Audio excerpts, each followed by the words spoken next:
শুক্রবার রাত আনুমানিক 12টা দলীয় কাজকর্ম শেষ করে নিজ বাসভবনে এসেছেন বিজেপি রাজ্য সভাপতি বিপ্লব কুমার দেব। সবকিছুই স্বাভাবিক চলছিল, কিন্তু হঠাৎই কিছু দুর্বৃত্তকারী এসে চড়া হয় বিপ্লব দেবের বাড়িতে। ভাঙচুর করা হয় বিপ্লব দেবের গাড়ি, হত্যার চেষ্টাও করা হয় বিপ্লব বাবুকে। বিপ্লব বাবুর অভিযোগ, বিজেপির ক্রমবর্ধমান শক্তির বৃদ্ধির ফলে ঊর্ধ্বশ্বাস উঠছে শাসক দলের, ফলে বিপ্লব বাবুকে হত্যার পরিকল্পনা কষেছে শাসক দলের কেডার বাহিনী। আর এরই প্রতিফলন ঘটেছে শুক্রবার রাতে। কেডার বাহিনী যখন বিপ্লব বাবুকে মারতে উদ্যত হয়, তখন পরিস্থিতি হাতের নাগালের বাইরে চলে যায়। শূন্যে গুলি ছুটতে বাধ্য হয় বিপ্লবের দেহরক্ষীরা। এদিকে এই ঘটনার তীব্র প্রতিবাদ জানিয়ে শনিবার সকাল থেকে মাঠে নামেন সমস্ত রাজ্যের বিজেপি কর্মীরা। প্রতিটি জেলায়, প্রতিটি মহকুমায় শাসক দলের বিরুদ্ধে প্রতিবাদে সামিল হন বিজেপি কর্মী সমর্থকেরা। সারা রাজ্যের পাশাপাশি আমবাসা মণ্ডল কমিটির উদ্যোগে প্রতিবাদ মিছিল বের করা হয় শনিবার দুপুরে। মিছিলটিতে নেতৃত্ব দেন ধলাই জেলার সাধারণ সম্পাদক উত্তম অধিকারী, আমবাসা মণ্ডল সভাপতি গোপাল সূত্রধর সহ অন্যান্যরা।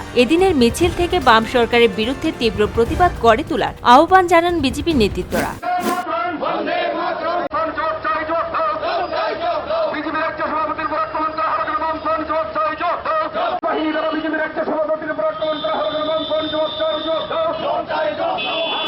Bureau report, news vanguard.